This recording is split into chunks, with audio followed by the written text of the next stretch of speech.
This is Dimitri Lascaris coming to you on March 30th, 2024.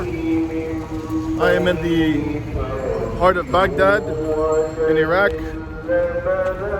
I have arrived here within the past 24 hours. Let me go down this street where there's less traffic. And this is the 6th stop on my month-long journey in West Asia. This trip began at the beginning of March in Cyprus, where I visited the outskirts of the Akrotiri military base of the United Kingdom, which has been used for an assortment of crimes and aggressions, currently the bombardment of Yemen and the supplying of Israel's genocidal regime. From there, I went to Qatar and happened to gain admission to a major weapons bazaar called Dimdex. I covered that extensively. From Qatar, I went to Amman, Jordan. I attended a protest outside the Grand Husseini Mosque, where thousands of indignant Jordanians, many of them of Palestinian origin, gathered to denounce Israel and the Jordanian monarchy's abject complicity with the genocidal regime. From there, I entered Palestine by land across the Alamdi Bridge. Frankly, was surprised to gain admission in light of my many years of outspoken criticism of Israel's apartheid regime and now genocidal regime. And I spent some time in the refugee camps situated in the occupied West Bank, went to the border of Gaza, traveled to Eilat on the Red Sea to find out that it had been effectively turned into a ghost port by the Red Sea militant activities of the Yemeni movement Ansar Allah. And from occupied Palestine, I went to Beirut. I spent a good deal of time in the border areas, witnessing the damage that Israel has inflicted upon civilian infrastructure. And then I arrived in Baghdad late last night, and I've been here for, as I think I've indicated, for less than 24 hours. And I'm going to be meeting here with people who, consistently with the theme of this trip, have been involved in organized resistance to American hegemony and Israeli domination of the region. I've tried to do that in every country where I've gone.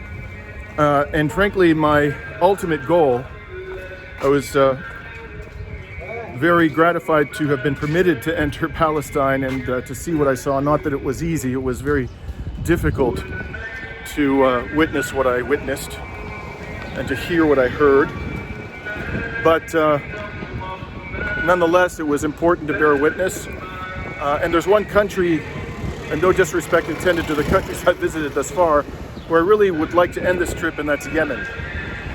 And I have frankly left no stone unturned in my efforts to get into Yemen. And I still have one hope. It seems like a reasonably good hope. I'm waiting day by day for the Yemeni authorities to advise me whether or not I'll be permitted to enter the country. And to be clear, the part of the country I want to visit is the part that's controlled by Ansar Allah. I'm not particularly interested in visiting the parts of the country that are controlled by puppets of the Saudi autocracy. You can see here I'm right beside the river that runs through Baghdad. I'm embarrassed to say that I don't know off the top of my head whether that's the Tigris or the Euphrates. I think it's the Euphrates, but I need to brush up on my Iraqi geography. I have obviously virtually no experiences in this country. I've never been here before. But a few things have stood out for me in the short time that I've been here. First of all, there is almost nobody who speaks English, which frankly I regard as a good thing. But at the same time, there are American and European corporations everywhere. My God, it's amazing. They seem to dominate the economy. I mean, there are a lot of small shops, local shops, but major Western corporations are all over the city, at the parts of the city that I've seen thus far. Another thing that has struck me is that on several occasions in the short time that I've been here, I've seen posters erected in honor of the top Iranian general Qasem Soleimani, who was assassinated, or really more accurately murdered, in cold blood by the Trump administration, that paragon of human rights and international law, in 2019, I believe, almost igniting an absolutely devastating war between Iran and the United States. Unfortunately, cooler heads prevailed. The Iranians, there's plenty you can criticize in the government of Iran. I don't deny that for 1 second.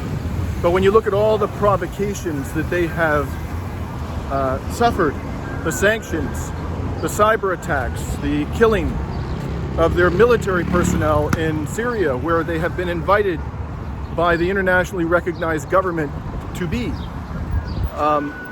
The terrorist attacks on their own soil, which, although their provenance isn't entirely clear, may well have been orchestrated by the United States and or Israel and or their proxies. When you look at all that the US and its Western vassals and its Israeli genocidal proxy have inflicted on Iran, it's actually something that should merits our commendation, not our condemnation, our commendation that that government, whatever you may think of it, has thus far shown relative restraint. In any event, the juxtaposition of these signs of America's corporate presence here and memorials to Qasem Soleimani, deemed by the United States government to be an arch enemy of the West, it's kind of surreal, frankly.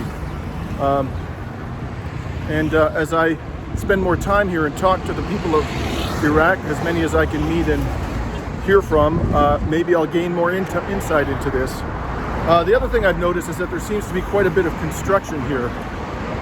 So hopefully what I'm going to hear is that the country has begun to recover economically from the disastrous, even genocidal impacts of America's decades-long sanctions regime, followed by a criminal war of aggression. I'm going to get to a quieter place where I'm going to continue this video by offering you my rant of the week. I'm signing off for now.